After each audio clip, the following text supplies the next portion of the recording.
Eh bien, bonjour à tous et bienvenue sur cette nouvelle vidéo sur la chaîne YouTube Louis IT. Aujourd'hui, dans cette vidéo assez différente de d'habitude, je vous l'accorde, on va parler du logiciel Draw.io. Alors sur cette chaîne, on est habitué à faire des vidéos d'installation, de présentation, de mise à jour, de services pour des entreprises ou pour même du Home Lab pour du self-host. Et aujourd'hui, je vais vous parler du logiciel Draw.io, qui est un logiciel pour faire des diagrammes et donc aussi des topologies réseau. C'est très important de schématiser son infrastructure pour savoir où est-ce qu'on va installer tel service, quel port on doit ouvrir, comment en fait comprendre comment elle fonctionne. Et c'est pour ça que Drop.io est assez utile. Alors dans le monde de l'entreprise, on connaît beaucoup le logiciel Visio, qui est donc un logiciel développé par Microsoft et qui est pour le même but, hein, qui a pour but de faire des diagrammes. Mais aujourd'hui, on va parler du logiciel Drop.io, qui est gratuit, voilà, et qui est donc aussi open source et libre. Et donc ça va un petit peu dans les aspects de la chaîne que je veux mettre en avant tout au long des vidéos que je vous présente. Et donc aujourd'hui, je vais vous montrer comment tout d'abord utiliser le logiciel Drop.io. Je vais aussi vous montrer qu'est-ce qu'on peut faire avec Drop.io. Donc je vous montrerai mon schéma à moi de mon infrastructure, donc quelles sont les possibilités. Et je vous présenterai aussi comment ajouter de nouvelles librairies d'icônes sur votre logiciel. Allez, sans plus tarder, introduction et on y va.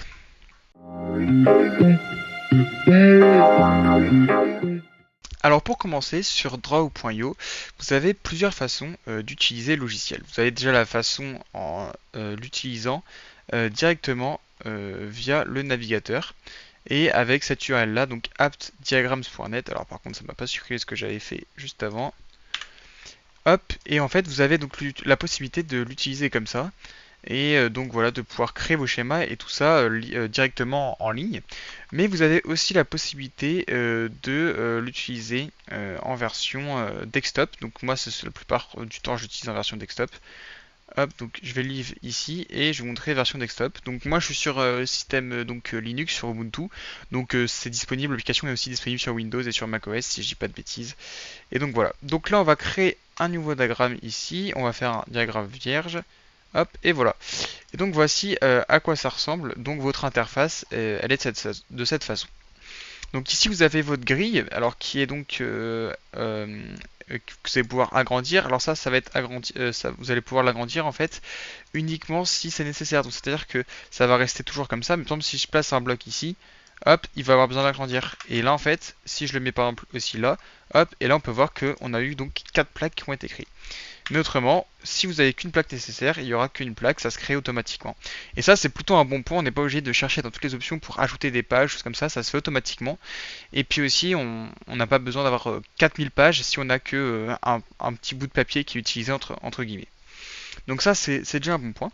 Ensuite, ici, vous avez les paramètres du diagramme sur ce côté droit. Donc on va pouvoir afficher, enlever la grille, gérer les paramètres de la grille avec plus ou moins d'épaisseur, la couleur de la grille, choses comme ça. La couleur d'arrière-plan aussi que vous allez pouvoir modifier. Alors on va pouvoir mettre un rouge par exemple. Donc ça aussi c'est possible. Donc moi souvent je l'enlève, hein. On va pouvoir activer ou pas les ombres. Donc ça c'est quand on va mettre des icônes. Par exemple si je mets ce petit personnage là et que j'active les ombres, hop, on a bien vu ici qu'il y avait une petite ombre qui s'était créée. On la voit plus là. Voilà, on voit bien là quand même que qu'il y a une petite ombre qui a été activée. Il y a aussi l'option croquis. Alors celle-ci, je comprends pas trop comment elle marche, donc j'essaierai de creuser un peu plus. Et ensuite, on va pouvoir afficher d'autres choses comme les guides, des points de connexion, les flèches de connexion. Mais ça, c'est plus quand on a vraiment commencé à créer quelque chose. Donc au niveau de l'utilisation et du déplacement dans la grille, c'est très simple, hein. Pour zoomer, vous faites un contrôle avec la molette. Et pour vous déplacer, vous appuyez sur votre molette avec la petite main qui apparaît et vous pouvez vous déplacer. Donc ça, c'est assez simple. Ensuite, la deuxième chose à faire, c'est donc, euh, c'est donc de créer en fait vos premières formes que vous allez avoir besoin. Donc on va pouvoir prendre par exemple les blocs ici et voilà, en ajouter. On va pouvoir aussi ajouter du texte, des choses comme ça. Et tout ça est entièrement modifiable. Donc voilà, donc c'est assez simple d'utilisation en tout cas pour l'instant. Et pour tout ce qui est donc schéma, diagramme réseau, topologie réseau, en fait, vous allez avoir tout sur le côté. Alors moi j'ai tout ajouté, mais quand vous arrivez, vous avez un bouton qui est ici, plus d'icônes. Vous allez pouvoir cliquer dessus. Et donc là, vous voyez les choses standards, générales, essentielles. Vous allez pouvoir décocher ou cocher des packs d'icônes qui vous intéressent. Donc voilà. Et donc moi j'ai tout activé. Il y a notamment la section logiciel ici où on va avoir des choses très importantes comme Active Directory, Android, iOS. On va pouvoir aussi avoir des choses de réseau avec AWS. Donc ça c'est pour tout ce qui est Amazon Service. Avec Azure, avec tout ce qui est cloud aussi. Avec Cisco. Voilà, donc toutes les icônes de Cisco, avec Google Cloud Platform aussi, qui est ici. Et donc vous allez avoir plein de choses, Kubernetes ici, IBM ici. Donc voilà, vous allez pouvoir avoir des marques, des choses d'entreprise, choses comme ça, donc comme VMware ici, Vim ici. Et donc ça va permettre d'ajouter un petit peu de compréhension premièrement à votre schéma, mais aussi de lisibilité, parce que c'est beaucoup plus agréable de mettre des icônes comme ça qui vont avec l'entreprise qu'on a besoin, plutôt que de mettre plein de petits trucs gris et on comprend plus vraiment ce que c'est. Alors vous avez aussi les choses de placard, vous avez aussi des trucs d'électricité, des choses comme ça. C'est très très très complet et c'est vraiment top pour vraiment faire des schémas assez lisible, assez agréable à regarder et quand on partage, bah, c'est agréable de lire les schémas de certaines entreprises avec le logiciel là. Donc voilà un petit peu comment ça se déroule, hein. Donc là vous allez, quand vous avez donc tout coché ou pas tout coché, hein, vous pouvez juste par exemple sur un schéma venir dire ah bah tiens Kubernetes j'en ai besoin pour ce schéma et bah hop je vais l'activer. Et après je vais me retrouver ici avec Kubernetes parce que moi du coup j'en ai vraiment beaucoup parce que j'ai tout activé. Et donc du coup c'est un peu long de se balader mais bon je m'y retrouve donc c'est plus important. Mais donc là, donc là pour Kubernetes je l'ai ajouté. Et je vais pouvoir prendre par exemple cette icône là, API, hop, et puis la redimensionner. Donc c'est du SVG, donc il n'y a pas de souci en termes de pixelisation, juste comme ça, et ça marche super bien. Vous avez aussi la possibilité hein, d'utiliser des images, des PNG que vous trouvez sur le net, en copier-coller tout bêtement, donc ça fonctionne aussi. Et vous avez aussi les clip art assez basiques, donc qui sont un peu anciens, donc ça c'est pas le top, hein, pour les certificats, ils utilisent ce schéma là, mais c'est pas top. Par exemple pour les routeurs, des choses comme ça. Alors ça je crois que c'est un routeur si je dis pas de bêtises. Alors c'est un bridge. Bon ça va être un peu la même chose je pense. Mais donc voilà, dans les routeurs sont là je crois. Wireless router, voilà. Et donc voilà, donc ça c'est des icônes un peu vieillots on va dire. Donc c'est pas trop, je vous conseille pas trop de les utiliser, mais elles peuvent être assez utiles quand même. Donc là vous avez les computers comme ça, finance. Donc voilà.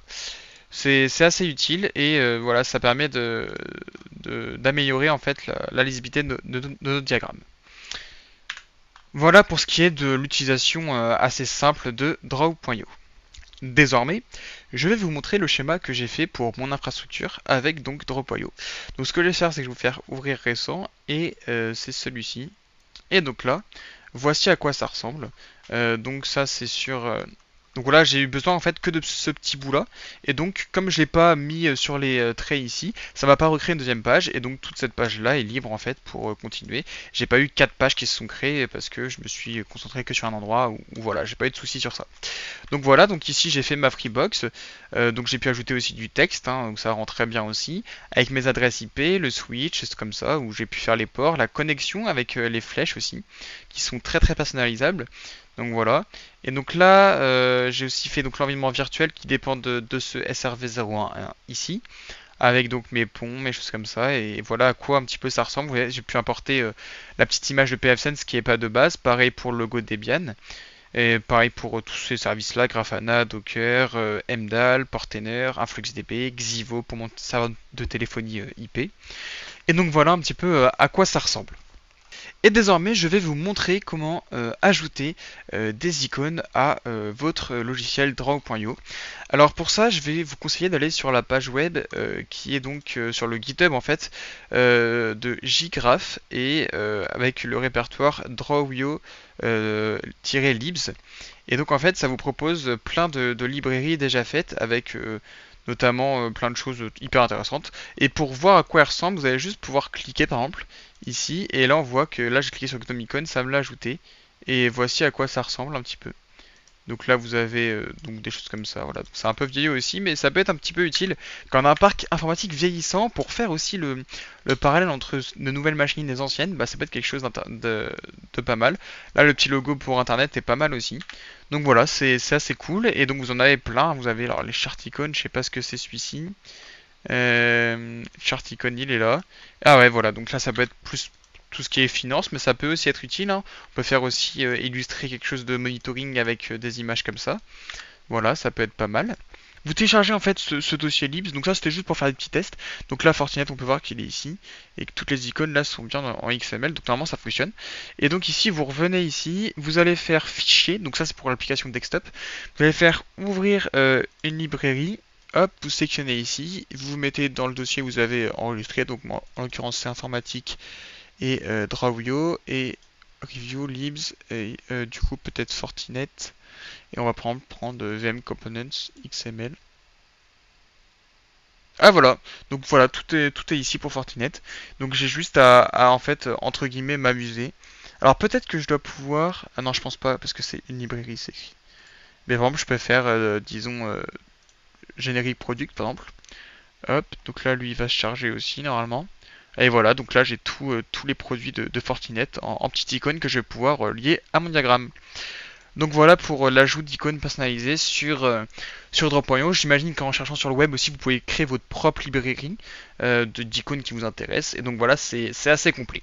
Petite info aussi sur Drop.io, il est aussi disponible en auto-hébergement sur Nextcloud. Donc ça c'est assez pratique aussi hein, dans une équipe de travail, juste comme ça. Donc ça c'est important aussi. Sur le net j'en ai parlé au début, dans plusieurs modes d'utilisation, ça c'est vraiment un point important.